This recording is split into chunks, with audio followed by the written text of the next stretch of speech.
All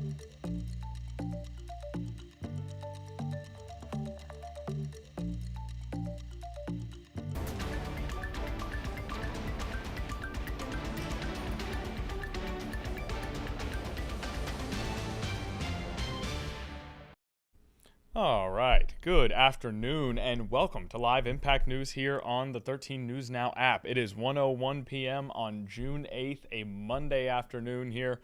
We embark on yet another week on Live Impact News. We embark on the second week of hurricane season as well. We'll have a meteorologist in here. Evan Stewart will be here at 1:30 to give your local forecast, a look at the tropics, and then, of course, the devastating news out of the Philippines this morning, a 7.8 magnitude earthquake hitting the Philippines, killing at least 32 people as of the most recent update that we have seen. So, weather to come later in the show. Instead, we begin with some breaking news from earlier today. We broke this news in our morning stream. Madison Schlegel has since reported on it extensively in our noon show.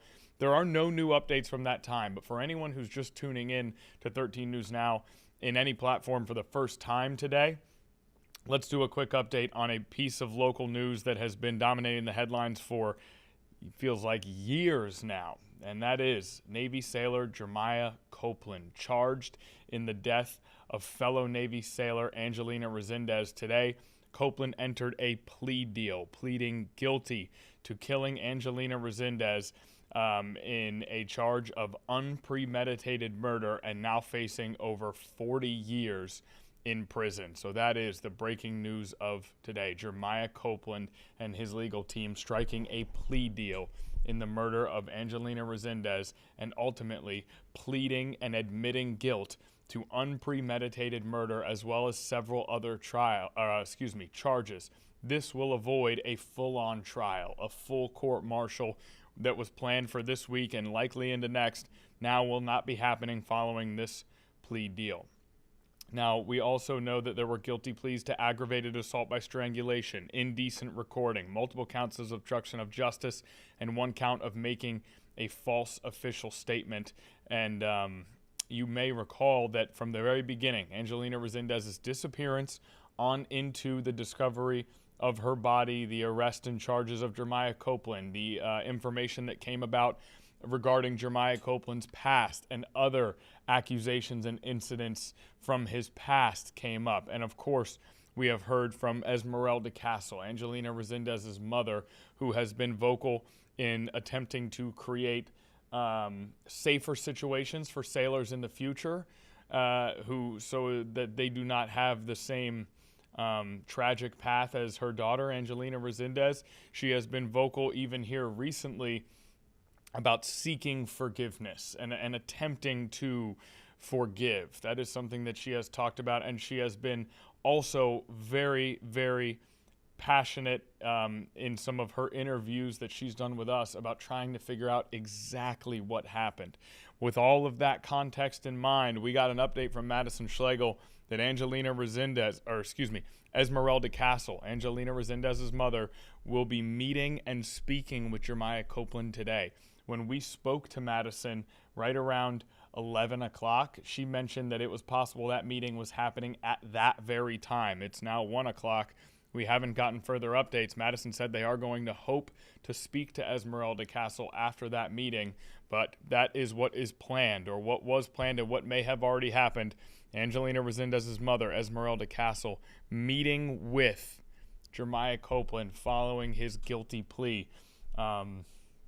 So we certainly await updates on the contents of that conversation. Now, the plea agreement calls for a sentence of no less than 40 years and 2 months of confinement at the U.S. disciplinary barracks in Leavenworth, Texas. He will also receive a dishonorable discharge, forfeit all pay and allowances, and be reduced in rank to seaman apprentice. Several other charges were dismissed or resulted in not guilty pleas under the agreement, including multiple sexual assault allegations, domestic violence charges, and certain specifications related to indecent broadcasting, obstruction of justice, and false official statements, though other specifications for those latter three instances were included in the guilty plea as well.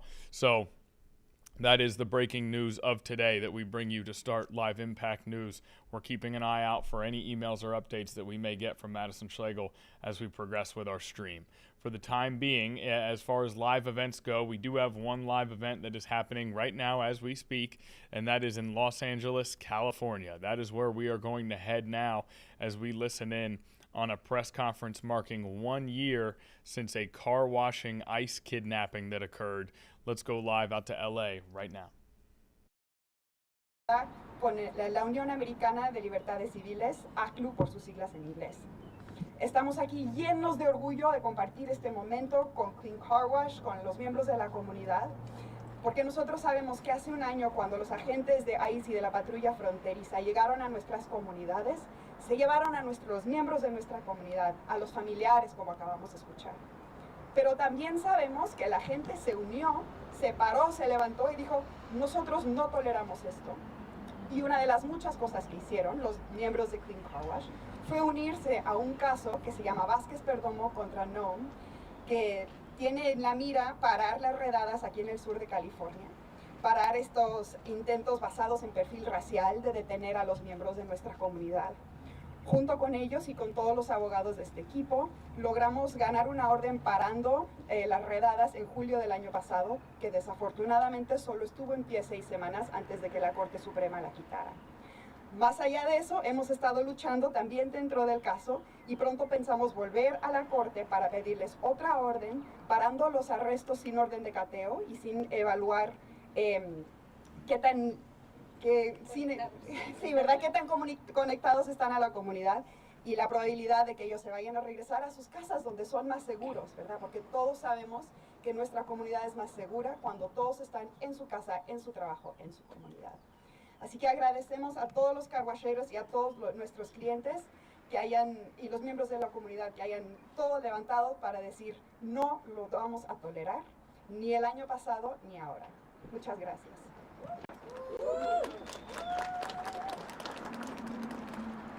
Gracias, Eva, por compartir esas palabras. Ahora le damos la bienvenida a Tony, un organizador con Lane. Organizer with Lane. Tony. Good morning, everyone. My name is Tony Fosse, and I am an organizer at Lane and a proud member of this community. Last year, our organizing team was on the front line supporting immigrant communities across Los Angeles. When the raid occurred at the Westchester Car Wash, Lane organizers were among the first on the scene. We immediately contacted Clean and the Car Wash Worker Center, and together we mobilized to support impacted workers and their families. Building on that partnership, Lane and the Car Wash Worker Center launched a large-scale outreach effort to ensure that workers, employers had access to accurate information in a time of tremendous fear and uncertainty. We assembled a team of 79 canvassers who conducted outreach throughout Los Angeles County and Riverside County, educating business owners and workers about their constitutional rights and available resources. Over the course of just 8 weeks, we contacted more than 9,500 businesses. The stories we heard were truly heartbreaking. Workers shared accounts of co-workers, friends, and family members being detained and separated from their loved ones. Business owners expressed deep concerns, not only for themselves, but also for their employees, customers, and the broader community. Many described an atmosphere of fear that disrupted their workplace and daily operations. What stood out at our outreach was that employers were overwhelmingly appreciative of the information and the Know Your Rights resources our canvassers provided. Many employers told us that they were deeply troubled by the raids and upset by the uncertainty they created for workers and businesses alike. They wanted to know how they could protect their employees, comply with the law, and respond appropriately if immigration enforcement appeared at their workplace. The impact of last year's raids are still being felt today. Some businesses were forced to close temporarily, while others continue to struggle with staffing shortages, lost revenue, and an ongoing anxiety within their workforce. In response, we continue to provide Know Your Rights trainings and resources to workers and employers across the region. As we move forward, we cannot forget workers, parents, and community members who were taken from their family and workplaces. Their stories remain with us and our responsibility does not end when the headlines fade. We must stay vigilant, demand accountability and justice, and stand shoulder to shoulder with immigrant families and workers.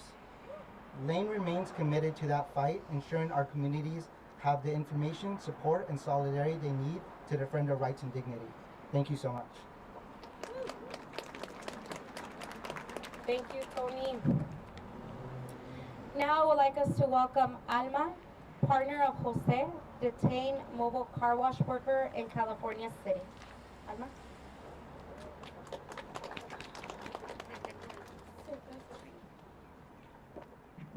Good morning, my name is Alma Ramirez. My partner Jose was detained on January 27 of this year by federal agents. Jose was taken on early in the morning as he was starting his daily routine as a mobile car washer. I received a call from a bystander. I received a call from a bystander who, out of compassion, asked Jose for my phone number. While he was being detained, I am truly grateful to him because if it weren't for his act of kindness, I wouldn't have known. Even then, I spent hours trying to find out where he was taken. Heartbroken and crying, I went to get his truck and belongings that he had left behind. Our boys and his daughter, had no idea what their daddy was going through. They came home to find out their daddy was not coming home until only God knows when. I speak to my boys often to remind them that God gives his battles to his strongest soldiers. We are part of those strong soldiers, which is why we are facing this tribulation. It's been a tough journey under this cruel administration, but God forgives us all. That's why we remain in faith and prayers to God, hoping that only his grace will bring our families back together. May God incline this administration's heart towards mercy. We deserve justice. My boys and I keep our prayers strong with God because each day is not easy and their daddy is so far away from us. While the legal battle to bring him back is long, frustrating, and confusing, waiting months for his bond hearing, I like to believe everything has a solution and that we will have him back home soon so we can reunite as a family, him and me, together as a team raising our boys. Every day I worry about his safety because of reports I've seen about the inhumane conditions inside detention centers, like the one he's in. No one deserves to be separated from their family or treated like a criminal. As I ask all of you here today to continue supporting families like ours, we could not make it through without your ongoing support. Thank you.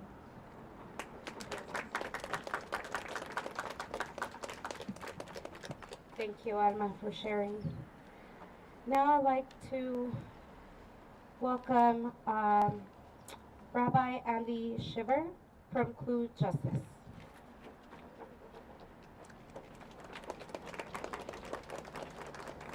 Good morning. Primero en inglés y después en español. My name is Reverend Andy Schwiebert, Schwiebert, and I serve Emmanuel Presbyterian Church in Los Angeles. I'm here today representing Clue Justice, a group of clergy and laity united for economic justice, and standing in solidarity with car wash workers and their families. 1 year ago, these raids began. We are still seeing the human costs. I want to tell you about one member of our church family, Jose. Last August, Jose was working at La Cienega Car Wash when ICE agents took him. I use that word intentionally because for his family it felt like a kidnapping. One moment he was at work providing for his family, the next he disappeared into the detention system. What makes Jose's case especially troubling is that his wife, Lupe, their family petition, she's a US citizen, and it had been approved. And he had a pathway toward regularizing his immigration status, yet ICE detained him without any opportunity to appear before a judge and explain his circumstances. For months, Jose remained in detention in Adelanto. His family had no certainty about when or even if he would come home. He could not get basic medical care, and when he got sick, it was just yet more stress and uncertainty for the family. His son, a student at UC Riverside, tried to continue his education while carrying the constant fear that he might never see his father free again. His wife had to take on additional work to pay the rent, manage the household alone and make the long drives to Adelanto to visit her husband and keep his spirits alive. I went with his wife and son to visit Jose on his son's 21st birthday, which was heart-wrenching. Our church prayed for strength for his family each week. The consequences spread beyond this one person. Jose lost his income. The workplace where he was employed eventually shut down. After the raid, an entire family and their community was thrown into crisis. It was through the partnership of organizations like Clean Car Wash Workers Center, dedicated attorneys, community allies, that the federal habeas petition was filed, forcing the government to provide the hearing that should have happened from the beginning. I was present in the courtroom when the immigration judge finally ordered Jose's release. On bond, I witnessed the relief and the joy of a family that had endured months of unnecessary suffering until December. Thanks to Clue Justice and its supporters, the bond was paid for, making that release possible. But Jose's story is not unique. That is why we are here today. As a pastor, I've watched families pray through tears, children worry about their partners, and spouses carry impossible burdens. These raids do not just target workers, they destabilize families, congregations, workplaces, and entire communities. 1 year later, we remember what happened, we honor the resilience and the courage of these workers and their families who refuse to give up, and we recommit ourselves to building a community where every worker is treated with dignity, every family is protected, and every person receives the due process and humanity that they deserve. Thank you. Buenos días. Soy el reverendo Andy Schweber de la Iglesia Manuel Presbiteriana en Los Ángeles y estoy aquí representando a Clue Justice. Hace un año, José fue secuestrado y All right, back here in the studio, that sort of marking 1 year since an ICE raid at a car wash, and you see sort of the representation there in front of the podium of all of the various faces, if you will, or faceless people, if you will, and car washes have been a target in Los Angeles, especially for ICE raids over the course of the last year and some change. So that's obviously a story that continues to generate a lot of headlines, and it's one that for some time was the preeminent headline in terms of our national politics. That kind of has slowed down a bit, and yet we still hear of instances of things like this happening, including this, which is, again, marking 1 year since a raid at a car wash. And you heard directly from people who are friends and family of those who were detained in that raid, and there have been raids like it elsewhere. Car washes and different small businesses like that, especially privately owned businesses that do not have a lot of significance, or all businesses that employ people in communities are significant, but that don't have the clout, maybe the political connections to sort of try and monitor that situation or try and understand that situation. So we're going to take a break here on Live Impact News. When we get back, we're going to talk about a very unique day in New York City coming up next.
Okay, welcome back into the studio here, Live Impact News, and let's discuss a very, very unique day in more ways than one here in Hampton Roads. A unique day in New York City. What's happening in New York City today? It's a combination of athletics, politics, and really community that is all coming together here at one time. Let's start with just the foundation of what's happening here. Game 3, New York Knicks, San Antonio Spurs, NBA Finals in New York City at Madison Square Garden. The New York Knicks have not been to the finals in 27 years. They haven't won a championship since 1963, despite the fact that New York City is the mecca of basketball. Madison Square Garden is the most famous basketball arena in the world. That arena and that city have not hosted a finals game in nearly 30 years. Now, tonight, they're hosting one of those games. And not only are they hosting a finals game, but their team is up 2-0 in the NBA Finals. 2 road wins in the NBA Finals. No team has ever won the first 2 games on the road and then lost in an NBA Finals. They have the recipe for a championship. The stove is lit. The meal is almost done. Take care of business at home. And the New York Knicks are NBA champions. That is what's at stake from an athletic perspective and a New York City sports-loving, basketball-obsessed town perspective tonight. So already, without any external factors whatsoever, you have an unbelievable confluence of circumstances to create a truly memorable night in New York City. If it was just basketball, that's what you would have. But the added layer to the equation of President Donald Trump's attendance at Game 3 in New York City tonight. No sitting president has ever gone to an NBA Finals game, and some of what we've witnessed over the 48 hours may speak to why. It is an immense logistical challenge to get an American president to an NBA Finals game. This is a chaotic by default environment. Tens of thousands of fans in the arena, far more outside of the arena. There is transportation to worry about. There is security that has to be on a level that we rarely see, I would imagine, for public events in the country for the president. This is a situation where everything about the logistics of the game will change. Fans are expected to have a 2 to 2.5 hour wait to get into the arena due to the security testing. The watch parties that happen outside of the arena, the parties where we have gotten so many of those memorable viral clips of Knicks fans celebrating their team, those have been canceled for Game 3. Exiting the arena will take a far different route than it typically does. All of this at play now as President Trump has decided to attend Game 3 in New York City. This is now the Secret Service and the NYPD with a sizable mission in front of them to make sure that this is a safe and secure environment for the president. You have another layer here, right, which is that the president is now taking this as an opportunity for a public-facing event. That comes at a time where President Donald Trump's approval rating is very low right now. There have been a number of different decisions made that have seen the American people start to return out of favor on his reviews on his performance in his second term. At least that is what the polling shows, right? So you have a president who, for the time being, does not have a high approval rating. We are in the midst of a war in Iran right now. That is underway as we speak. The ceasefire continues to hold, but it holds through what we report on as actual strikes. The Strait of Hormuz remains closed. We've been over it all before here on Live Impact News, which all leads to the question of you now have a fan base that is already on a high emotional stakes environment. Most of them will have just waited 2 hours to get into their very arena. The start of the game will be delayed, and the geopolitical situation for the current president is not receiving a lot of favorable reviews. What will the reaction be to President Donald Trump in Madison Square Garden, in the city where he has spent most of his life? What will that reaction look like? that is something that is drawing a great deal of intrigue here. We also are in a situation where just in the last few months, there was a shooting outside of the White House. There was a shooting at the White House Correspondents' Dinner. So there have been attacks. There have been instances of violence at events that the president has been at multiple times now already throughout President Trump's second presidency. Again, creating that elevated level of necessary security and also just general concern for the safety of everyone around. So all of that at play in New York City tonight is that it has created a very unique situation that everyone is watching very closely here from a number of different angles. And then at the end of the day, there's still a basketball game that needs to be played on ABC. We know that what happens in the real world is far more important and impactful than what happens in the world of sports. For the players on the court, this is the biggest goal they have ever had in their lives, most likely. And this is a critical game to win here. So a lot going on, a high degree of intrigue in more ways than one. And we heard from New York City PD earlier today as they spoke about the security challenges and plans that come with this event. Good morning, everyone. Tonight is Game 3 of the NBA Finals, and it is an extraordinary moment for the Knicks and for fans across the 5 boroughs, a chance to celebrate this team and this run with the energy that only New York can bring. But tonight will also bring a major presidential visit to Madison Square Garden. As you know by now, because of that visit, and in coordination with the United States Secret Service, there will unfortunately be no watch party outside of Madison Square Garden for Game 3 of the Finals, and no access to the immediate vicinity of MSG without an authorized reason to be there. However, the mayor will be hosting a watch party nearby at Bryant Park, and MSG will be hosting 2 watch parties, one at Woolman Rink in Central Park and one at Brooklyn Bowl. We do expect watch parties to resume outside of the Garden for Game 4. Here is some information about what to expect security-wise for tonight's game. Tonight, in the area around Madison Square Garden, the NYPD will establish a security perimeter that runs from West 30th Street to West 35th Street, between 6th Avenue and 8th Avenue. Within the security area, 7th Avenue and 8th Avenues will be closed to vehicular traffic and general pedestrian traffic beginning at 4 p.m. Starting at 4 p.m., no one will be allowed inside the secured area unless they have a ticket to the game, a train ticket, they are going to a business inside the area, they have credentials, or they have some other authorized reason to be there. Everyone entering the secure area will be screened by the New York City Police Department. If you have reason to be in the secure area, you can enter at one of 5 designated entry points where that screening will occur. Those entry points will be located on the west side of 6th Avenue at West 32nd Street, the west side of 6th Avenue at West 33rd Street, the northeast corner of West 29th Street and 7th Avenue, the northeast corner of West 30th Street and 8th Avenue, and the southeast corner of West 34th Street and 8th Avenue. Please remember that certain items will not be permitted inside the secure area, including backpacks, bags, or alcohol.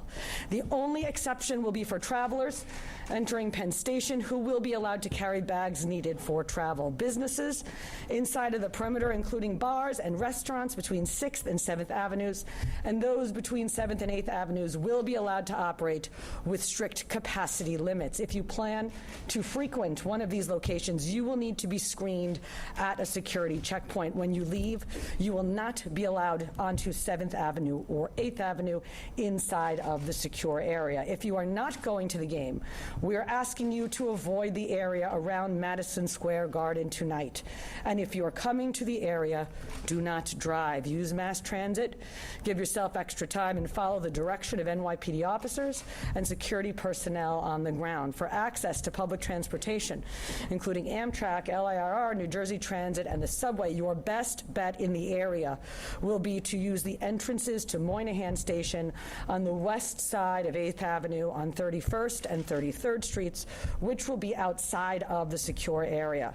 We do not anticipate any service changes or disruptions as a result of the security plan. When the game ends, fans leaving Madison Square Garden will exit onto 7th Avenue or 8th Avenue. From there, they will be directed north or south toward West 29th Street or West 36th Street. East-west egress will only be possible south of 30th Street or north of 35th Street.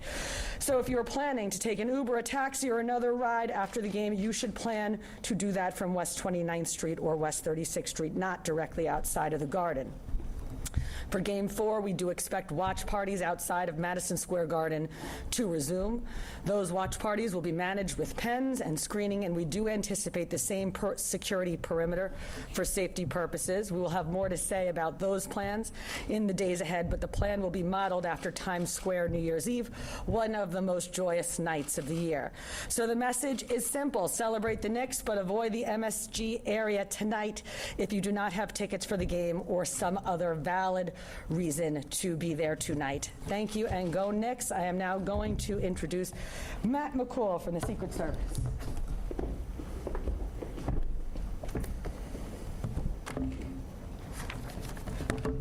Thank you, Commissioner Tisch. Good morning. I'm Matt McCool, and I am proud to lead the Secret Service New York Field Office. This is an historic moment for New York City and for basketball fans across the world. As a fan, I share in the excitement and anticipation surrounding this game. We all know what tonight means to New Yorkers who have been waiting a long time for an opportunity like this. The Secret Service's focus is straightforward: to ensure everyone attending the game can enjoy the game and have a safe experience while we carry out our responsibility to protect the President of the United States. To support that mission, there will be enhanced law enforcement and security presence in and around Madison Square Garden. All attendees will pass through TSA-style magnetometer screening before entering the arena. I strongly encourage fans to arrive at MSG at least 2 hours before tip-off. There is a strict no-bag policy in place, and there will be no storage for prohibited items outside the venue. We do not want you to miss tip-off, so please leave backpacks, purses, handbags, briefcases, and other containers at home. Arriving early will help ensure a smooth screening process and allow you to enjoy the full game experience. The Secret Service, the NYPD, and our public safety partners have worked closely together to develop a multi-layered security plan. You will see Secret Service police and special agents, transportation security officers, federal air marshals, and the NYPD officers throughout the area. These visible security measures are designed to provide both protection and reassurance to everyone attending the NBA Finals. In addition to personnel, our security posture combines drones, as well as advanced counter-drone technology, protective intelligence, specialized tactical teams, and operational resources that allow us to identify and address potential threats while maintaining a welcoming environment for fans. From the ground to the sky, the Secret Service and our partners have it covered. This security plan will not impact rail service at Penn Station, and we highly encourage the public to use mass transit. We ask the public to remain vigilant and report suspicious activity to law enforcement or event personnel. As always, if you see something, say something. I am very confident that ticketed attendees who follow these recommendations, plan ahead, arrive early, and come prepared will be able to enjoy this historic moment in New York City. Thank you. All right, we can take any questions that you have. Questions, Miles? I think that's not working.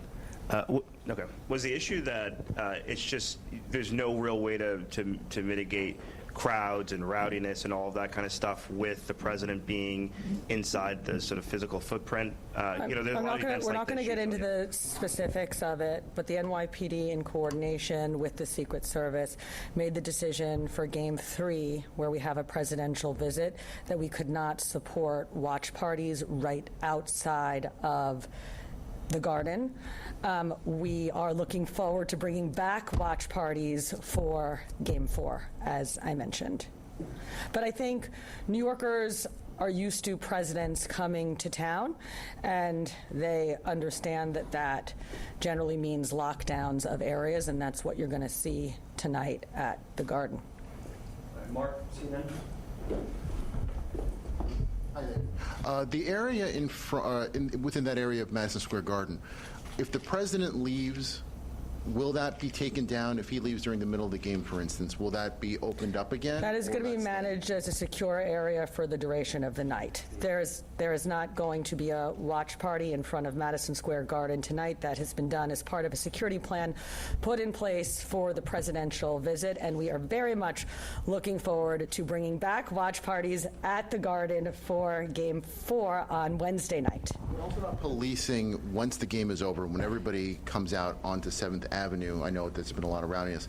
How will policing happen with those crowds? Will they be shuffled out immediately? Will it be as I mentioned in my remarks, there will be you will not be able to, if you're exiting the Garden after the game, you will not be able to go east-west until you get up to 35th Street, which is the northern boundary, or 29th Street, 30th Street, which is the southern boundary. That will be the only place where you can have east-west egress. There will be no east-west egress inside of the secure perimeter. Hi, good morning. I know you said rail service won't be suspended in any way. In light of the stabbing that happened at Penn Station, what will security look like for travelers at Penn Station? Chief, you want to? So our posture in and around Penn Station will not change. We have hundreds of officers assigned to Penn Station and 34th Street subway stops in and around. That's why we do what we do as far as the deployment there, but it will not change in light of the incident yesterday. Last question, Joe Marino from Post. Typically, and I'll just add to the chief's answer. There will actually be more cops in and around the Penn Station area because the NYPD is doing such a large deployment to the Garden, both above ground and below ground. That stabbing actually happened in the jurisdiction of the Amtrak police, so if you have further questions on that awful incident, please direct them to Amtrak police. In events regarding the president going to the Garden, the UFC fight, the rally, so on and so forth, usually the plaza was the main point of contention. Is there anything, or was it just an abundance of caution, looking at the global picture, that caused you to feel like you needed to expand the zone of the frozen zone, the zone of security? Yeah, I think looking at where we are with these NBA finals, these NBA finals are not like a UFC fight, and so every event is different, but you'll understand the very specific differences associated with NBA finals and just the incredible interest and excitement that is around it. All right, thank you very much, everybody.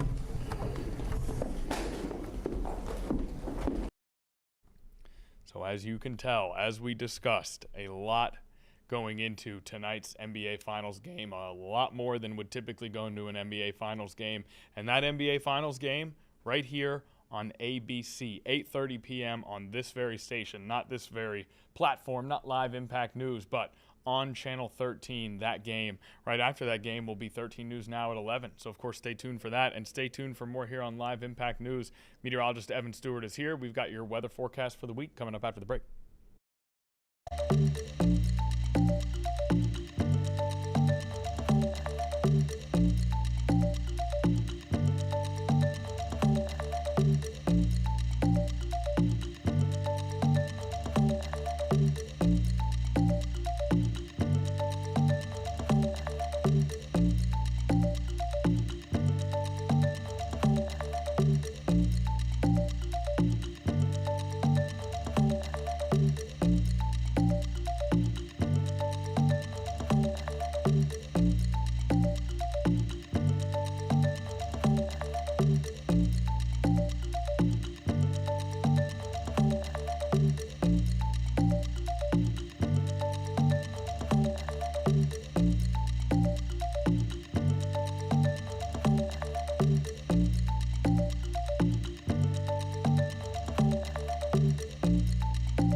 welcome back to Live Impact News right here on the 13 News Now app. And we welcome, we started off this show on a real roll, and we did not say hello to the People's producer, Nia Campbell, who is here with us as always, steering the ship while we stand on board and chat. So the People's producer, Nia Campbell, is here, as well as meteorologist Evan Stewart. Evan, thank you for joining us. We're coming off a hot, albeit beautiful weekend here, and feels like maybe a little more of the same-ish. Yeah, later this week. It's very comfortable out there right now. We're actually only in the 60s near the coastline. I just went out and did a little walk between the noon show and updating the producers here for, our 1:30 meeting, and then before coming in here. And it was comfortable, a little bit of a breeze. We have a few clouds, but those clouds will give way to a little more sunshine this afternoon, and then the big-time heat is set to return later this week. Okay, very good. Now, when you say big-time heat later this week, we were kind of almost near. Did we break a record on Saturday? We did not break the record. We were in that range. Yeah, we got within a couple of degrees. And when I talk about big-time heat, I'm talking like Miami heat. Well, not that Miami heat, but, the Miami Heat that the Miami Heat are named after. That's correct. Yes. We're talking temperatures in the upper 90s, getting close to 100 degrees, and that's just the air temperature. Factor in that humidity, it looks like it might feel like the low 100s. So, it's going to be hot once again. So if you don't like the hot weather, I'm one of those people who do not like the hot weather, or at least the humid weather. I can deal with the heat. It's just not the humidity, that I tolerate well. But, we do have some nice weather out there. And, later this week it's going to be hot. Okay, later this week's going to be hot. How much time do we have before we dip into that very humid portion? Today and tomorrow should be pretty nice. As I mentioned, we do have some clouds out there, as you can see on our Thompson Creek Window Company Skyview cameras. But we've also seen some of those clouds break up a bit. I'm going to head out towards the Virginia Beach ocean front here. And, there is a little bit of chop out there. It's a little hard to see, but we do have red flags that are up along the ocean front. Once again, we have those northeast winds coming in, and that is serving to give us a little bit of a chop out there, and also increased threat of rip current. So you don't see too many people out there in the water. I think you might be able to go ankle or maybe knee deep. But, with the red flags flying, it's definitely a little bit of a rough afternoon. Mentioned a cold front that moved through. Did produce a few showers this morning, just after midnight. You can see those showers push southward with that cold front. Now that front has pushed southward down across North Carolina, it's been giving us those northeast winds blowing in a few of those clouds. And not everybody is seeing those clouds out there. We do have some sunshine as well. And as we go here through the rest of this afternoon, temperatures in the mid-70s, some 60s at the coast, but 80s inland. So 60s, 70s, and 80s this afternoon. Cooler near the coast, and through the overnight, partly cloudy to mainly clear. A few more clouds building in for Tuesday, and temperatures a little bit warmer, low 80s, but still pretty typical of early to mid-June here. Our normal high is 83, but it's really as we get here into the day on Wednesday. Low-end rain chances. I think Futurecast is overdoing it a bit, but 92 degrees on Wednesday, and then the heat continues to build through the week, getting up into the upper 90s, 98 Thursday and Friday, and then low 90s Saturday and Sunday. So, it's been a while since we've seen temperatures approaching 100 degrees. Yeah, that Thursday, Friday really stands out here. So the good news is it doesn't stick around terribly long, but, we'll be in the 80s and 90s next weekend and early next week. Even Saturday looks quite nice. I know that's relative to those twin 98s, but it looks all right on Saturday. Yeah, and there could be some isolated showers or thunderstorms. When you start to get into the summertime, sometimes that heat and humidity builds, and you just get some of those pop-up showers and storms. Might be on a sea breeze, or just that heat and humidity might try to produce something that pops up. And, we talk about the heat that's coming up here, right? And we saw on Saturday it's going to be in the 90s, and you would imagine that that's something that kind of holds true throughout the East Coast to a certain degree, right?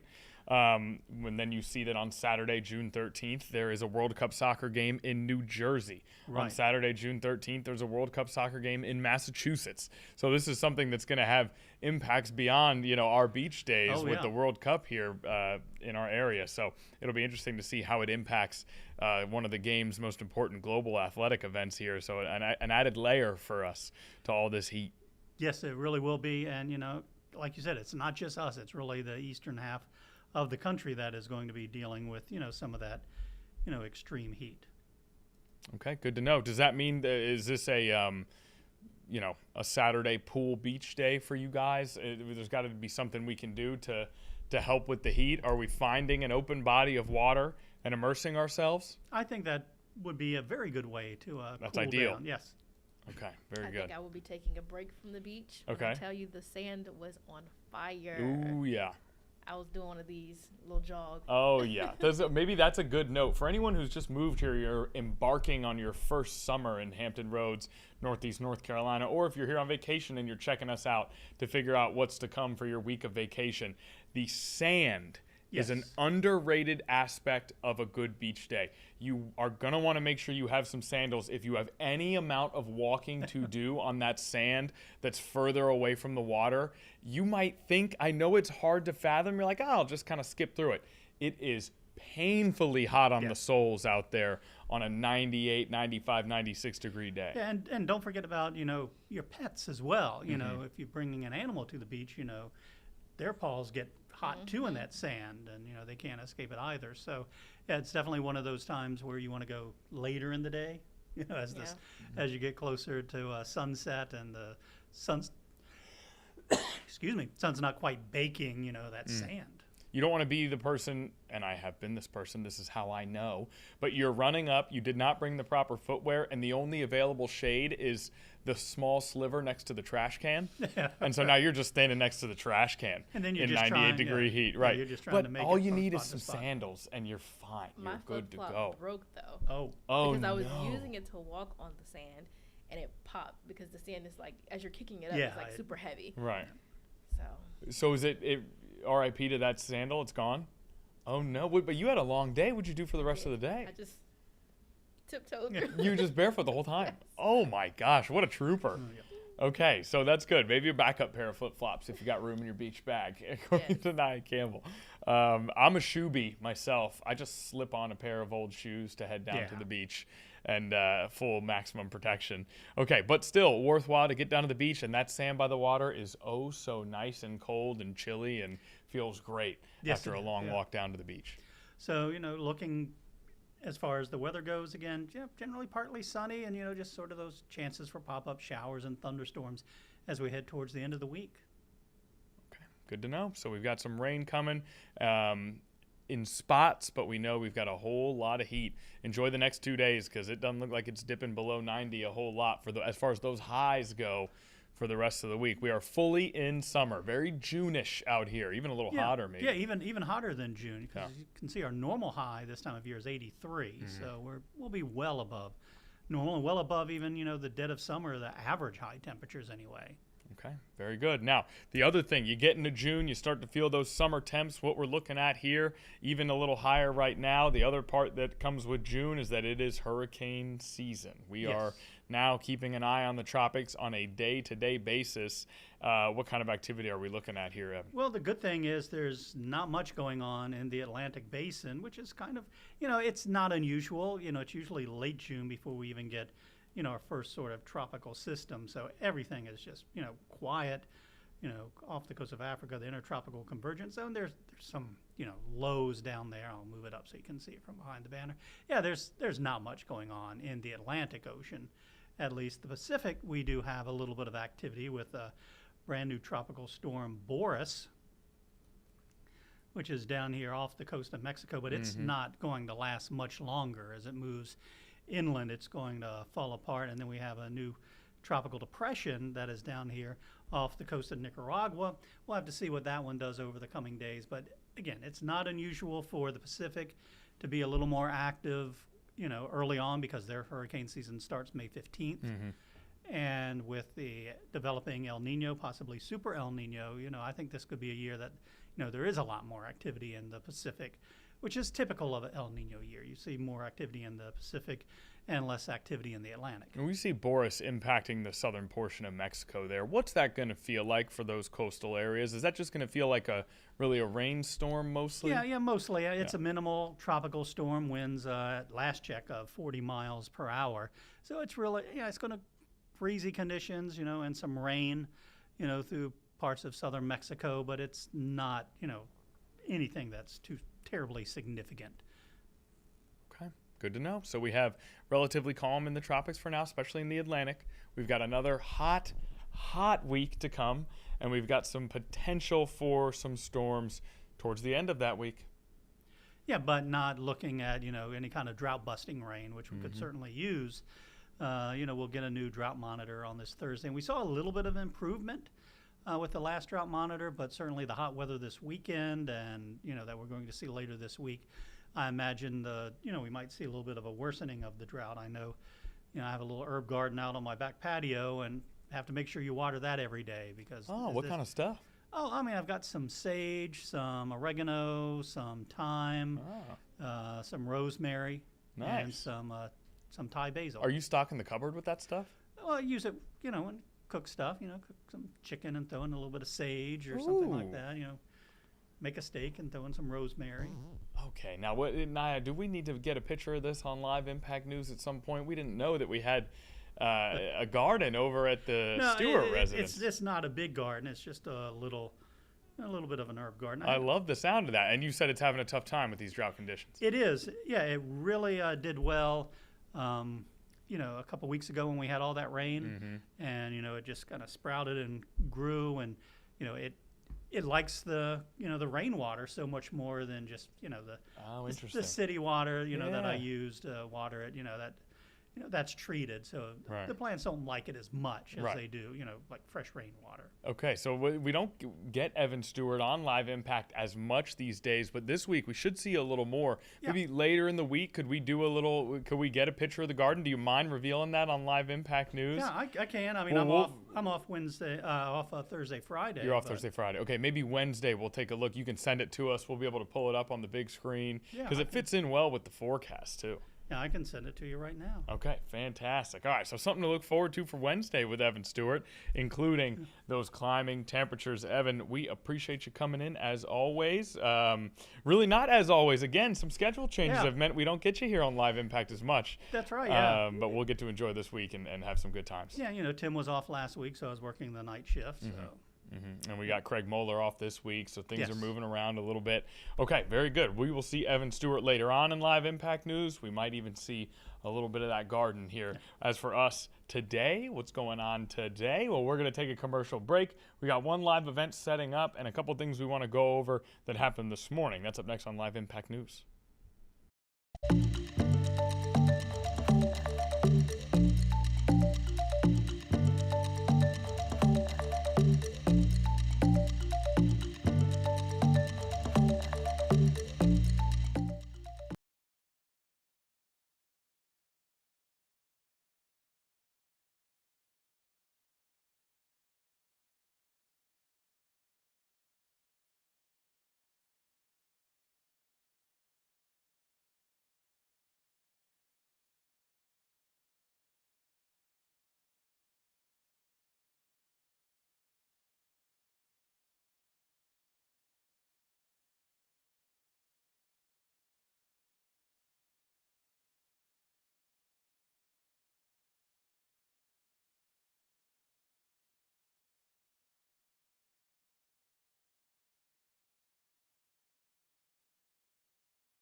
All right, welcome back to Live Impact News here on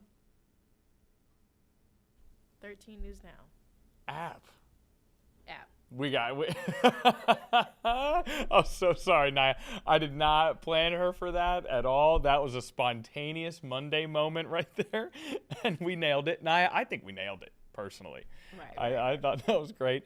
And the reason, well, you know what? We'll bring everybody behind the scenes here. The reason that gets a little bit of extra coverage is because for a time I had a very terrible habit of saying 13 News Now. And Naya, among others, would always remind me, hey, Connor, 13 News Now app. Don't forget.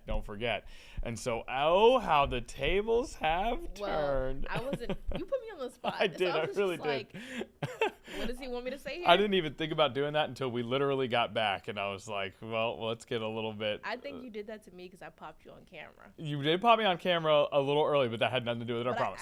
That had nothing to do with it, I promise. Okay, so hey, listen, we're getting our week going here, everybody. It's a Monday, you know, we're working our way back in from the weekend, and we're doing so on a day that is busy everywhere, but especially in New York City. We talked about this a lot off the top of the show. We won't go over all the details again, but in addition to that NBA Finals Game 3 that is happening tonight, a game that will be attended by President Trump, we also have, as we mentioned during weather, World Cup games later on this week in MetLife Stadium, which is where the Giants and the Jets play. I believe technically it's in New Jersey, but New York is right there, and there will certainly be a lot of people who are coming and staying in New York during that time frame. There are also initiatives happening within New York to try and enhance the fan experience for the World Cup. So there is a number of different things happening preparing for the World Cup, while everybody also has a Game 3 and a Game 4 of the finals in this city. It is quite the time in New York. Now, earlier today, Mayor Zohran Mamdani, some soccer legends, Governor Kathy Hochul, the president of FIFA, all in New York City to talk about the upcoming World Cup on the East Coast and elsewhere in North America. So here's what we're going to do. Governor Kathy Hochul speaks first. We will make sure to listen in to her opening to this press conference. Then what we're going to do is we're going to briefly come back in the studio. We're going to fast forward it to the Q&A portion, a Q&A portion where Zohran Mamdani answers questions. And he was actually asked not only about the World Cup, but about tonight's finals game and Trump's attendance. So we get a chance to hear from Zohran Mamdani, who also is reported to be in attendance at that game. And so we'll get a little bit of everything here as we go. And let's start with Governor Kathy Hochul in New York from just earlier today. Kathy Hochul. Good morning, New York. Good morning. Excuse me, this is New York. Are you fired up to be here? All right, that's a little more like it. Wake up, everyone. We have soccer on the brain. First of all, I want to welcome New York City's #1 soccer fan, our Mayor Mamdani, who's out there showing his skills on the pitch, showing up the kids. Did you feel good about that? We decided this is how we're going to spend more of our time, but he's been an amazing partner as we begin to welcome the world to New York's World Cup. I also want to thank our FIFA president, Gianni Infantino, who first came to us and started the preparations and started bringing the energy, the vitality, the excitement of this once-in-a-lifetime opportunity. So we are so excited that it's just around the corner. Let's give him another round of applause. George Weah, the soccer legend and former president of Liberia, has joined us to show off his talents as well. Hugh Evans, Global Citizen co-founder and CEO. Alex Lasry, CEO of the New York, New Jersey FIFA Host Committee, doing a great job. Our Parks Commissioner, Betsy Smith, the Central Park Conservancy President, and Justin Branner, the Senior Director of Major Operations. But can you just feel it in the air, everybody? There's something different. Okay, it's not just the Knicks, I get it.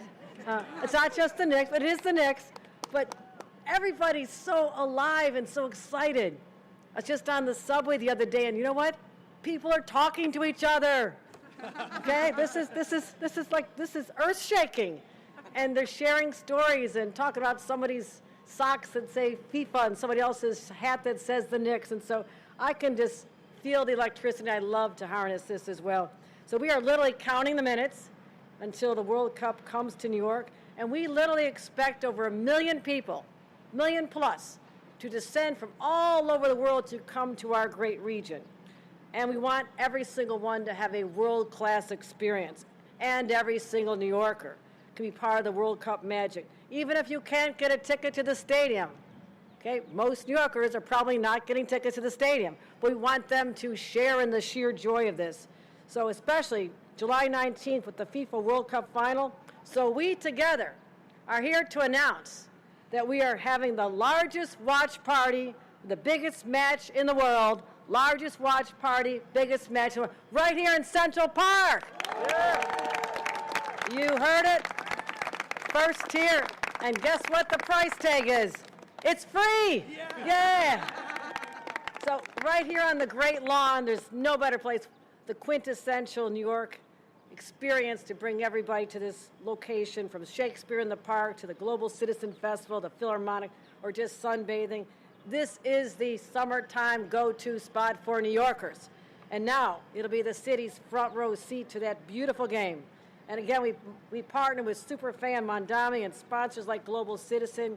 We've invested $6 million from the state of New York to make this experience happen. And on July 19th, over 50,000 people from across New York City and the world will be able to participate and watch the final together right here. So we're so excited. We're going to have huge LCD screens, immersive sound, New York City DJs to add a little special vibe to it, food vendors, and an incredible halftime show. Mayor, are you performing? Is that the secret here? No, okay, just checking.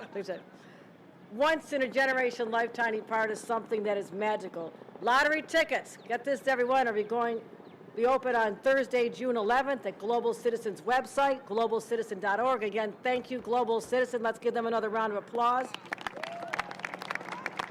Tickets are free, but we're setting aside 20%, 10,000 tickets for youth soccer groups and for community organizations and not-for-profits, so everybody can make sure they have a seat here on the Great Lawn. And there'll be watch parties throughout the 5 boroughs. The mayor and I announced statewide as well as the boroughs, so we're going to be looking forward to seeing fans cheer all the way from Syracuse to Staten Island. And I cannot wait for that moment when Team USA in the finals, you heard it here, okay? Yeah. Who's laughing? Who's laughing? Give me a break. Well, for a soccer mom like me, this is a dream come true. But we also are not just going to be filled with cheers, we're also going to be filled with kicks, because we just cut the ribbon on FIFA Arena, Central Park's new mini soccer pitch. So players of all ages can practice their soccer skills or actually learn them for the first time, whether you're in a soccer clinic or kicking the ball with friends. And you think about it, it could be a child's very first experience with a soccer ball. Someone here on this pitch of dreams, I'm sorry, Field of Dreams, but this is the pitch of dreams for a young person who maybe never had that experience, but becomes electrified about how exciting it is to be united in a sport that is known around the world. This is a sport that brings people together like no other, a global experience for everyone. It is the world's most played and most watched sport, so let's let it happen for young children right here as well, perhaps for the first time. So I want to say this. New York is not just hosting the World Cup. New York is the World Cup, and I want to thank everybody here who's making this exciting moment happen. Because New York, this is our moment. This is our moment. From the Knicks to the Kicks, we are the envy of the world. The envy of the world. So let's just own it. Let's celebrate, everybody. Congratulations. Let me bring up the mayor of New York. Oh, from the Knicks to the Kicks. There we go. New York City, it is their moment, according to Governor Kathy Hochul. Now, she was about to bring up Mayor Zohran Mamdani, the New York City mayor. Zohran Mamdani was then going to give his own statement about, we know he's a big soccer fan. That's something that we've heard from him multiple times. A big soccer fan, in addition to being a big basketball fan, following along with that Knicks run. What we did, instead of having his personal statement at the beginning of the press conference, we took it to where the Q&A portion was, in hopes that there would be questions about not only the World Cup, but tonight's Game 3 and President Trump's attendance at that game. So let's go to the Q&A portion of this event right now. Avoid other, audibles at the last minute. So when it comes to the president's attendance of Game 3 tonight of the finals, the Secret Service and the NYPD determined that the additional security requirements that need to be in place are ones that change our approach for what the finals would be. The good news, however, is that New Yorkers will still have an incredible number of opportunities to watch the Knicks together at watch parties, as has been announced that the Knicks organization has put together watch parties here in Central Park as well as at Brooklyn Bowl. We've also announced this morning that there will be an additional watch party at Bryant Park for about 5,000 New Yorkers where they can sign up for free starting in about 1 hour.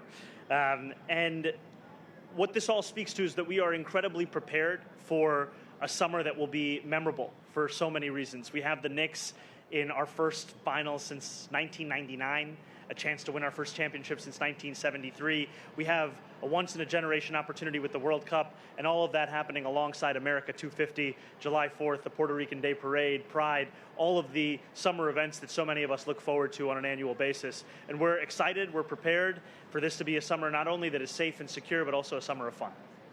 Questions about today's announcement before we move to off-topic? We'll go to Heather from News 12. Hi, Mayor. How are you? Doing well. How are you? Good. A question about the 50,000 tickets. Is there going to be a cap on Thursday when people can start entering? Is there like a certain amount of number of people who can actually apply for these tickets? Will there be a cutoff like there was previously? When will people be notified? How will they be notified? What are the logistics around this? So I will have our partners at Global Citizen share some of the additional details. What I will say is that the capacity of this watch party is about 52,600. As I've mentioned earlier, 20% of these free tickets will be set aside specifically for partners in community service and nonprofits. And now we'll just have Global Citizen share any of the additional details. Thank you, Mayor. So in answer to your question, New Yorkers have become familiar with the lottery system that Global Citizen has adopted for the last 14 years on the Great Lawn of Central Park. We're going to be doing the same lottery system that we have for the last 14 years, where any New Yorker, anyone from New Jersey can enter for free, and all they have to do is read a simple article about the FIFA Global Citizen Education Fund, and they're automatically entered. That's the fairest way to make sure all New Yorkers can be part of it for free. Does that answer your question? When people will be notified? Yes. So we will notify people on a rolling basis the same way that we do. So if you go to globalcitizen.org/watch party, all of the drawers will be announced on the website later today. Thank you. Thank you. All right, we've got time for some off-topics too. We'll start with Emma Goldberg from The Times. Hi, Mr. Mayor. Two quick Hi, Emma. questions. How are you? Good. For your own Knicks tickets, can you tell us who you got them from and how much you paid for them? Number two, I saw the Bloomberg reporting about the borders are talking about a surge coming to New York City, and I was wondering how much you were made aware of that and if you have any comments on how the city is going to respond. On the first question, I bought my tickets for nearly $1,000 from Madison Square Garden. I'll be going to tonight's Game 3, and I'll be standing for the duration of the game. On the second question, we have heard time and again threats of increases in immigration enforcement across our city. I want to be very clear about the fact that I believe that ICE raids are cruel, they are inhumane, they do nothing to serve in the interests of public safety. I've shared that directly with the president. I've shared that in public. It is a feeling that many New Yorkers share. And I also do believe that ICE as an entity is one that should be abolished and that we should return to an immigration system that has more humanity at the heart of it. And as much as this is an off-topic question, we're also discussing the World Cup. The World Cup is supposed to be a celebration of the world as a whole. And some of the decisions that we've seen been taken by the federal administration, be it the denial of visas for journalists from certain countries or the rejection of a visa for a coach of a team, as well as single-day visas for specific foreign national teams. This is anathema to what this tournament is supposed to be about. If we cannot even allow the players, the teams, and the journalists covering those teams to come into this city and this country, then it begs a larger question about our commitment to the spirit of this tournament. And we want this to be a tournament that reflects our commitment to us being part of something larger than ourselves, and that's the world's game, which everyone should be able to be a part of. Thank you. We've got time for two more. We're going to go to Morgan Mackay from Fox and then Liz Kim from Gothamist. Hi, Mr. Mayor. Hi, Morgan. How are you? Good, thank you. Are you going to be meeting with the president while he's here in New York City? And then also, you were saying that you purchased a standing room only ticket. I'm just not familiar. Did you get like a discount from the Garden through that, or was that just something you bought online on like Ticketmaster? So that's something that I purchased directly from the Madison Square Garden. Close to $1,000 was the price of it. And standing room only is just the section that I'll be standing in. When it comes to the president, I don't have any scheduled meeting with the president. However, I'm sure that our conversations will continue about how to serve the city. Thank you. Liz, go ahead. Last question. Just to follow up, when were those standing room only tickets released? Sorry? When were the standing room tickets released? When were you able to purchase them? We purchased them directly from the organization itself. Okay. Yeah. My question is, Commissioner Tisch has announced a very massive security zone outside Madison Square Garden for the president's arrival today. I'm wondering whether you're worried that that infringes on the right to protest. You've often talked a lot about how this is a very important right that people have. And are you worried that somehow it will suppress the ability of New Yorkers to do what they have traditionally done, which is express their displeasure with the president? I think, as you've said, the right to protest is one that is innate not only to the spirit of our city, but also the laws of our country. And the procedures that are being taken today are ones that honor that right, and they also look to ensure that we are providing safety and security for this evening. As we know, what comes with a presidential visit and Secret Service's protocols necessitate a different set of preparation than we would otherwise be taking for the finals. And we have seen what our preparation has been thus far. Game 4, and hopefully that'll be the end of the finals. We will see, thank you. We will see a very different set of preparation in the absence of the president's attendance. Thank you. That's all the time we have. Thank you all so much. Okay, so quite a bit of coverage of New York City today from a number of different angles and events, but you can see why. It is a quite the day, quite the week, and according to some of what we've heard here, promises to be quite the summer in New York City. Mayor Zohran Mamdani and New York Governor Kathy Hochul both speaking about that today. So we continue to cover those events, and of course we'll cover Knicks versus Spurs as a sporting event as well. Sometimes as we go through these press conferences, that becomes lost in the shuffle sometimes. And we know, of course, the things happening in our political system are far more important than anything happening with a sporting event. Nonetheless, this all has grown from a game, a basketball game, to be played tonight with the NBA championship on the line. If the Knicks win a commanding 3-0 lead, if the Spurs win, Game 4 becomes the biggest game of the year. For now, Game 3 is the biggest game of the year. The celebs will be courtside. New York City will be buzzing. The president will be there. The mayor will be there. And we will have it right here on ABC. Okay, we're going to take a break here on the 13 News Now app. When we return, more news coming up.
And we're back. Live Impact News, Monday afternoon, 2:20 p.m., June 8th.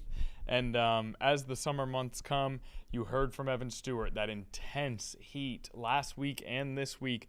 Twin 98-degree days coming this week on Thursday and Friday. We are well above average for the temperature here in June. And every year as the summertime approaches and the warm weather arrives, we do stories about the dangers of hot vehicles, specifically leaving young children in hot vehicles. And no matter how many of those stories we do each year, it seems like it still happens, and it is heartbreaking and tragic. And so it's something we'll continue to cover in case there's a chance that we could just provide a little bit of insight into how to prevent this. So we are going to go out to a pre-recorded press conference from earlier today from elected officials and safety officials, as well as the American Red Cross, about this ever-present danger in the summertime, those hot vehicles. Let's take a listen. And figure they're going in to pick up something quickly. Somebody doing an errand with a child in the backseat of the car thinking they're going to just drop by the pharmacy or the grocery, pick up something quickly, is literally playing with potential death or injury. 38 children every year die in hot cars. Look before you lock. And it affects not only children, but pets. 111 children died in 2024. 111 pets died in 2024 as a result of hot cars. On a day like today, the temperature inside one of the cars parked here can reach 118 degrees in just 40 minutes. That is a killer. Hot cars are death traps. Even the most well-parked car with windows open a bit can become a death trap. look before you lock. And in the meantime, I have written to the Secretary of Transportation demanding that the regulations, which were due 5 years ago, be promulgated now. These regulations are way overdue, in violation of the law. And the Department of Transportation, as I'm telling the Secretary, has an obligation to implement them right now, even though they are years late. Better late than never. Require the car manufacturers to implement the most advanced technology that can literally save 35 kids a year by reminding parents to take the child out of the backseat of the car during months where in the summertime the temperature can approach 70, 80 or more degrees. And we know how hot a car can get because people getting into their cars promptly open the windows or the doors. That's the kind of suffocating heat. Suffocating heat can kill. Cars can become death traps. Look before you lock. Car manufacturers, do the right thing. Adopt the technology that's available right now, and the Department of Transportation ought to be requiring them to do so. So with that, let me introduce Dr. Brancato of the Children's Medical Center. Thank you, Senator. Thanks everybody for being here. This is really an important topic. I agree 100% with everything Senator Blumenthal said. It's almost 1,200 children have died in hot cars in this country since 1990. And any death of a child is tragic, of course, but these deaths are particularly senseless because they're often neglectful, and they're on the part of the parent or caregiver. A little bit more than half of these deaths are children who were forgotten and unintentionally left in the car. That also raises the concern that almost half of them were intentionally left. As the senator said, people often will leave a child in the car. It takes too much work to get them out of the car seat and put them back in. That is completely not true. And any 2-minute errand can turn into a 10 or 15-minute errand. The temperature inside a hot car can approach 118 to 120 degrees in a very short time. 80% of that increase is in the first 5 minutes or so. That's shocking, and it means that there's no time that's safe to leave a child in a car during the hot weather. And it doesn't have to be hot. Today's gorgeous day. It's 70 degrees or whatever, and there's a beautiful breeze. But all of the cars around us are in the 115 to 120 range when they're exposed to the sun. These deaths can also occur on days where the ambient temperature is even lower at like 60 degrees.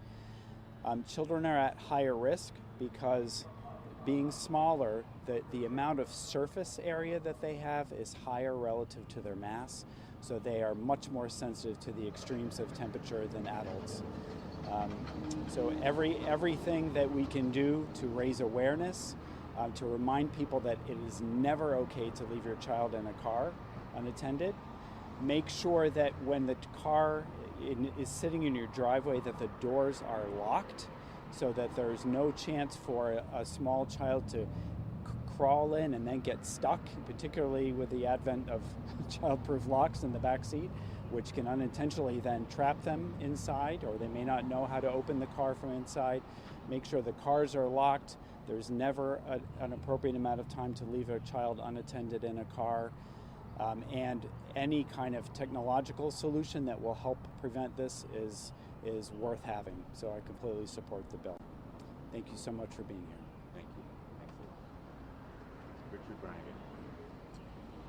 Good morning. I am Richard Brannigan. I have the honor to be the CEO for the American Red Cross in Connecticut and Rhode Island. And when we think about the Red Cross, we think about disasters and we think about preparedness. And what we're talking about here today is that thought process about looking at the world around you and the perils that you're facing. And it happens to be the start of hurricane preparedness season, June 1st. So this is a good time to refresh those thoughts about what risks are out there in the community. And in this case, it's a risk that's in your own rear view mirror. So we want people to think about what those risks are for their families and their loved ones and their pets, and making sure that they're taking appropriate steps. This is also an opportunity to take advantage of training that's out there in the community. We offer a full array of training for CPR, first aid, babysitting, all of the things that allow you to be further trained if an emergency occurs. It's appropriate that we're here at the Hartford Fire Station on Sisson Avenue. We partner every single day and night with the City of Hartford Fire Service. They are amazing professionals. And unfortunately, we have to respond to well over 100 fires a year here within the city of Hartford. And we do so, and we see people on their worst days. We do not want that worst day to come to you because of something you did by accident, unintentionally, with your own car. So take a look around at your environment. Make sure that you're thinking about what you're doing and why. And if you're looking at ways of building your own family resilience, take some training. If you need to feel good about contributing to the community during the summer months, sign up and donate blood. Take a course online, sign up to be a volunteer with the Red Cross. We can't do this alone. Our job is to bring that awareness. Okay, we come out of that press conference because Hakeem Jeffries has just begun speaking live at the Capitol Hill. We're going to take a break, and then we'll go out to Congressman Jeffries when we return.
Okay, we're back here on Live Impact News. What we're going to do, out to Hakeem Jeffries. We're going to play this. We're going to run it back from just a few minutes ago. We'll play his press conference from the very start. Will it be a good night, though? That's the question. I'm definitively not calling on that. From the very beginning of this Congress, House Democrats have made clear that the cost of living in the United States of America is far too high, and that Donald Trump promised to lower costs on day one. But costs haven't gone down in the United States of America. Costs have gone up. Grocery prices are too high. Housing costs are too high. Healthcare costs are too high. Utility bills are too high. Gas prices are out of control. America is far too expensive.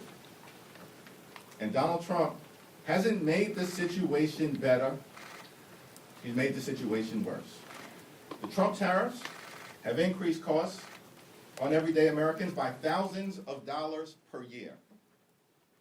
The Republican assault on the health care of the American people has caused health insurance costs to skyrocket.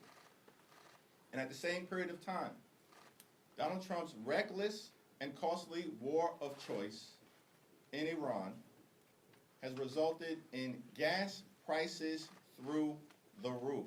America is far too expensive. There are far too many people in this country who are working hard, they're playing by the rules, but they're unable to thrive and they can barely survive. And that's not acceptable in the United States of America. So House Democrats are going to continue to fight to drive down the high cost of living and push back against the Republican efforts to make life more expensive. We believe that taxpayer dollars should be used to make life more affordable for the American people, not give ICE another $70 billion blank check so they can unleash brutality on American citizens and violently target law-abiding immigrant communities. House Democrats will be a hard no on the reckless Republican budget reconciliation bill this week. Questions? Are you willing to see the expiration of these authorities under FISA if Bill Pulte is still the acting DNI? There were already challenges as it related to extending foreign surveillance authority, given the refusal by the Trump administration to put into place the type of common sense reforms that would be designed to both promote our national security interests on the one hand, and on the other, protect the privacy and civil liberties of the American people. The negotiations prior to Trump's announcement with respect to Bill Pulte were already in a very sensitive place. And then Donald Trump, as he often does, tosses a hand grenade into those sensitive negotiations by elevating Bill Pulte as the Director of National Intelligence, someone who's a political hack, a malignant clown, and he's woefully unqualified to serve in any position in the federal government, let alone as acting Director of National Intelligence. So you let it expire? Would you let it expire? There are ongoing conversations being led by Jim Himes, but clearly to get to good faith negotiations, the effort to elevate Bill Pulte as the acting Director of National Intelligence should be reversed immediately. And then let's see where we wind up at the end of the week. What do you make of efforts by some House Republicans to impeach Judge Eleanor Ross of Georgia? I have not closely followed those efforts, but listen, House Republicans have been a failure, a complete and total disaster. These people have done nothing to make life better for the American people. They just run around behaving like sycophants and wholly owned subsidiaries of the Trump cartel. Nothing but reckless rubber stamps for Donald Trump's extreme agenda. That's why Donald Trump is so deeply unpopular. That's why House Republicans are on the brink of losing their majority in November, which is going to happen. Mr. Lear, good afternoon, thank you. The House Republicans on the Oversight Committee have released this report on fraud in Minnesota, targeting Tim Walz, targeting Keith Ellison. Do you think that this is just about trying to get at those two figures, or do you think that there's actually something that Ellison and Walz have to say for themselves? House Republicans are not serious about rooting out waste, fraud, and abuse in the United States of America. You know why? Because the biggest fraud being perpetrated on the people of this country right now is coming out of 1600 Pennsylvania Avenue. From the very beginning of his presidency, Donald Trump has been running the largest pay-to-play scheme in the history of America, all designed to enrich himself, his family, his friends, and his billionaire MAGA donors. The whole thing is out of control. And if House Republicans were actually serious about protecting taxpayer dollars, if they really wanted to drain the swamp, you know where they would start? At the White House, because that's the swamp in the United States of America. And anything else right now that they're trying to do on the Oversight Committee or on any other committee is just trying to distract the American people from the fact that the Republican-controlled Congress has failed on the economy, failed on health care, failed on immigration, and failed on matters of war and peace by getting us into this reckless and costly war of choice in Iran. Thanks, Leader Jeffries. Just to follow on Manu's question, is reversing the Bill Pulte appointment a requirement to get your support for a FISA extension? Reversing the Bill Pulte appointment is a starting point, not an ending point. It's a step in the right direction because it reverses something that is clearly out of bounds, unacceptable, and cannot be allowed to occur. That's not just the House Democratic Caucus position.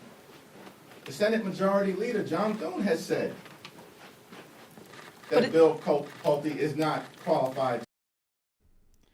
Okay, still a lot of questions about Bill Pulte. Remember, he was named the acting director of national intelligence last week by President Trump. It drew an immense amount of scrutiny due to questions about his background and whether that background had any legitimate qualifications to work in intelligence, much less to be the director of national intelligence. President Trump did say later in the week that his plan was not for Pulte to be the permanent national intelligence director, but for the time being, that is what he is. And now questions for Hakeem Jeffries about his position and his potential future. So also we can't help but notice Hakeem Jeffries wearing a New York Knicks hat. He is a representative from New York. Everything turning up Knicks here. Everything turning up New York in our afternoon press conference. We're not holding a press conference tonight. This is just live Impact News. A lot of New York City talk for good reason as we've been over. Okay, let's take another break here. We've got a press conference setting up that will feature Robert F. Kennedy Jr. It has not yet begun, so we'll explore a few other stories until that starts. All coming up next on Live Impact News.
Okay, we're back here on Live Impact News, and we're going to head out to that press conference that will ultimately feature Robert F. Kennedy Jr., as well as other members of the administration. For now, different speakers at the podium, the future of nutrition education, as you see on the sign there.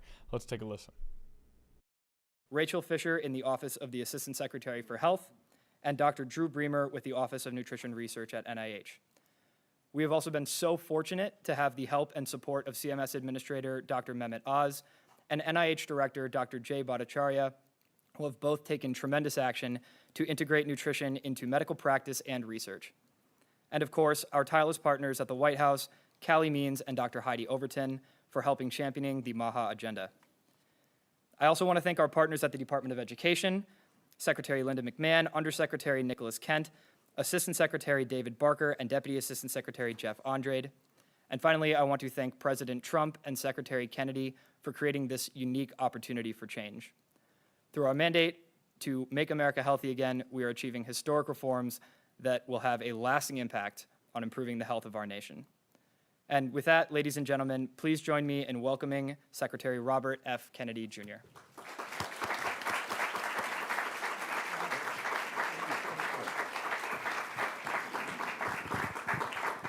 Hey, everybody.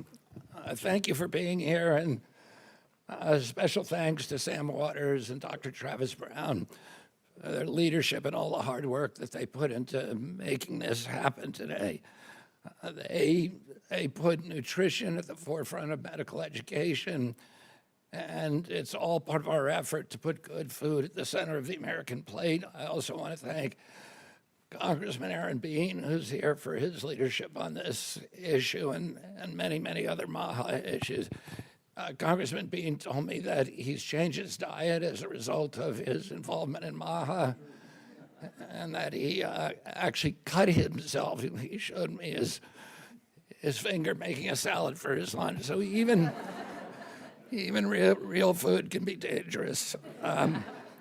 Today, HHS and the Department of Education are announcing several major reforms that will help reshape the future of American medicine.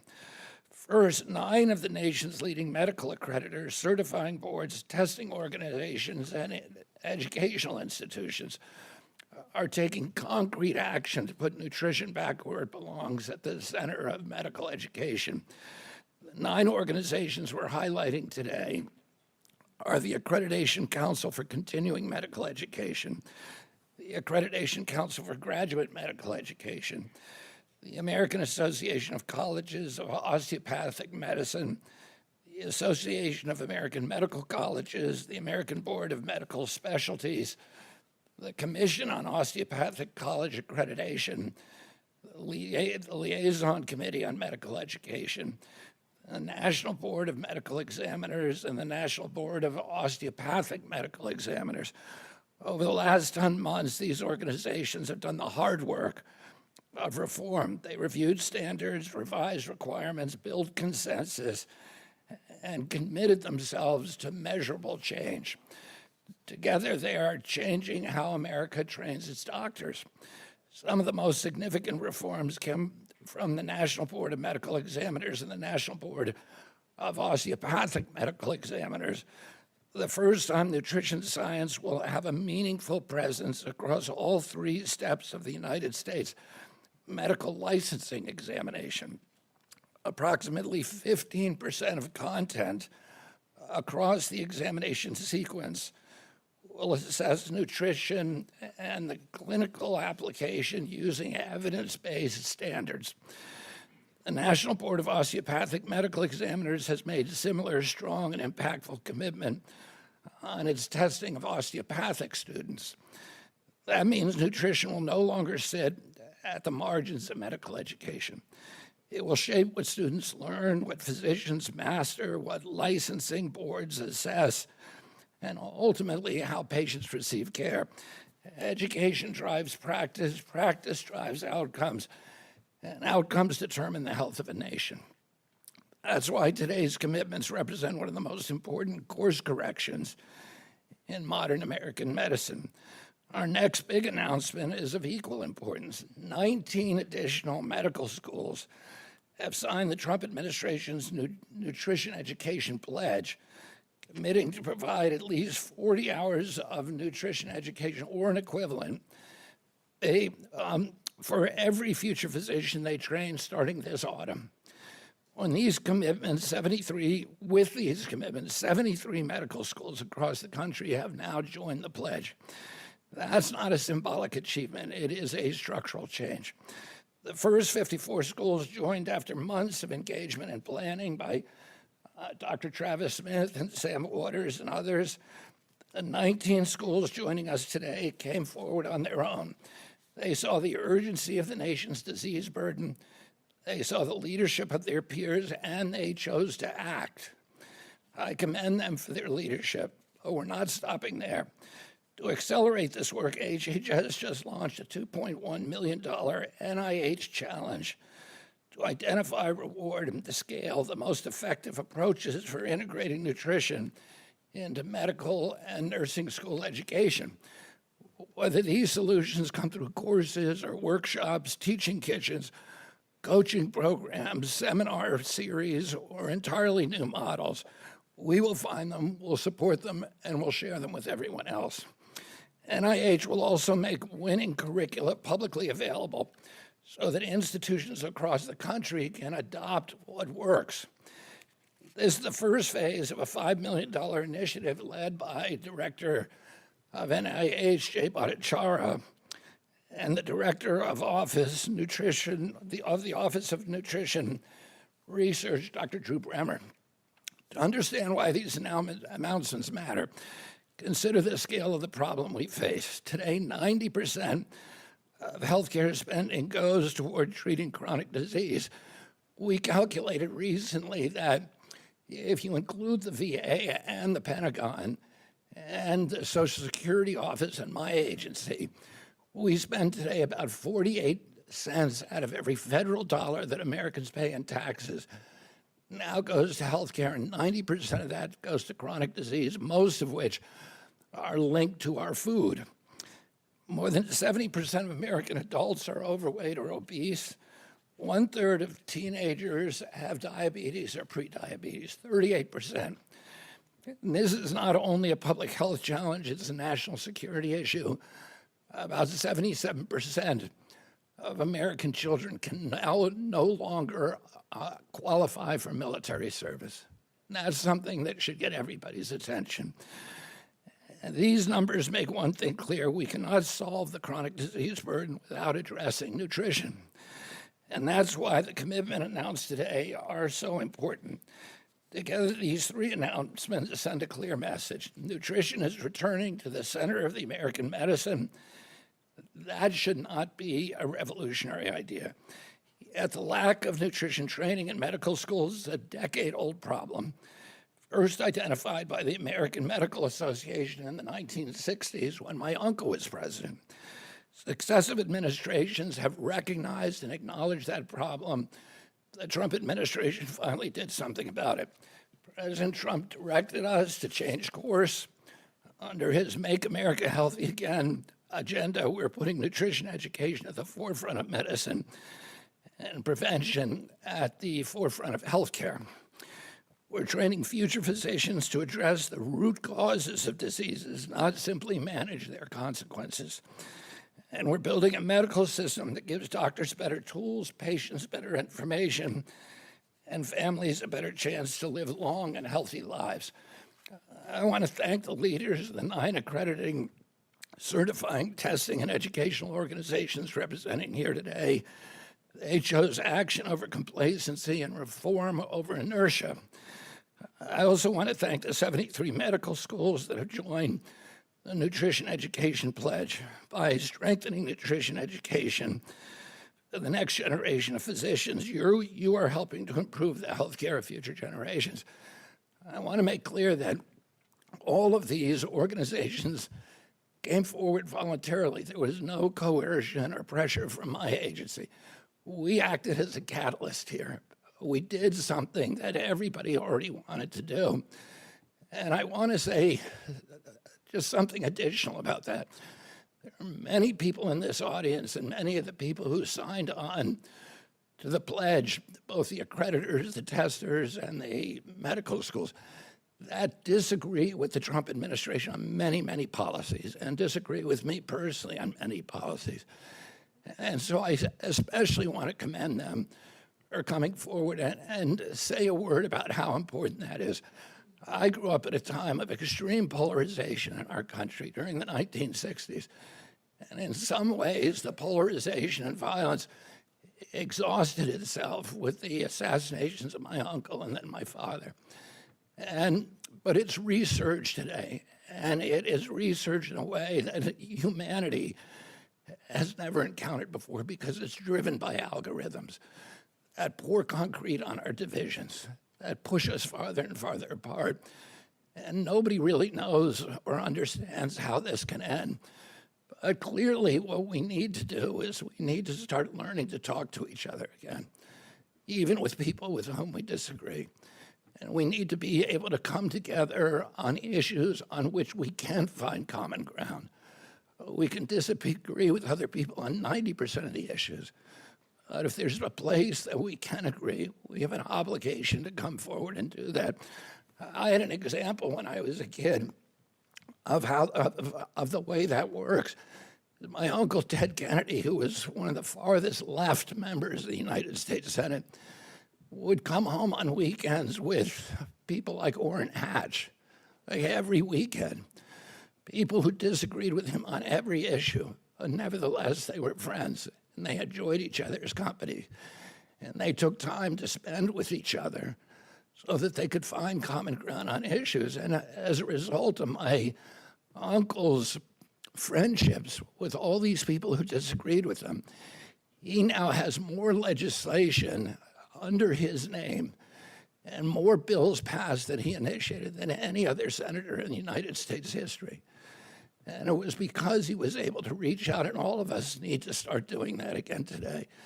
And the medical schools, the testers and accreditors who joined this effort were people who decided to put partisanship aside and the tribalism that's polarizing us aside, and to do something that was good for our country and good for our children. There are no such thing as Republican children or Democratic children. All of us want healthy kids, and this is a first critical step to making sure that the next generation of children are going to be much healthier than previous ones. I'm confident that years from now, we'll look back at this moment as a turning point in how we educate doctors, how we practice medicine, how we confront chronic disease in this country, and also maybe also a precedent for getting along with people and finding common ground on issues on which we otherwise disagree. I look forward to hearing remarks from the CMS director, my partner and friend, Mehmet Oz, about the work his team has done to advance nutrition and medicine. Unfortunately, Secretary McMahon was not able to join us today, but I'm pleased to introduce Nicholas Kent, Undersecretary of Education and Acting Deputy Secretary of Education. Nicholas, good to see you. The podium is yours.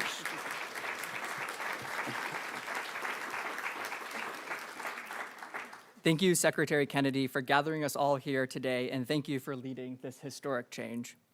Good afternoon, everyone. It is an honor to join you all as we celebrate another major commitment to common sense reforms that will reshape American medical training for generations to come, benefiting not only students who train to be healthcare professionals, but the scores of patients that they will serve throughout their careers. Now, as someone who started off their career at an accrediting agency that focused on allied health education, I find today's event. Okay, so there continues to be a movement, as they said, to try and fix some of these problems before they occur, right? Preventative treatment to some of the long-term health problems we might see, starting with the kids and their nutrition. At least that is the goal there of that press conference and initiative. As for us here, well, we have finished out our Monday edition of Live Impact News. We will be back tomorrow with more Live Impact News, but 13 News Now at 4. Well, that starts at 4. An hour, 3 minutes. Shane Fordham will be there. I'll be there. We've got all the news of the day and plenty more coming up on 13 News Now.